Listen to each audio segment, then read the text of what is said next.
Welcome.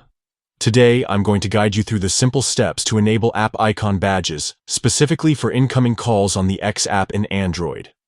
These icon badges are incredibly useful because they let you see at a glance when you have a new call waiting, right from your home screen without having to open the app.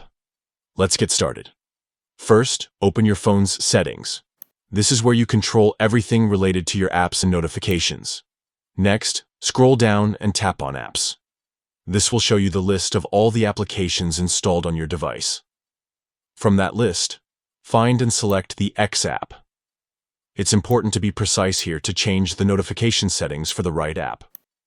Once you're inside the X app settings, tap on Notifications. This section manages how the app communicates new alerts to you.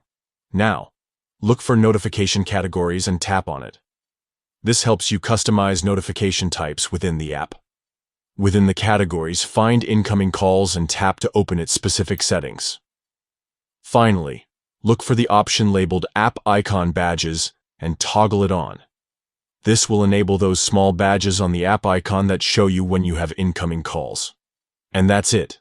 By following these easy steps, your X app will now display app icon badges for incoming calls, keeping you notified in a visually convenient way.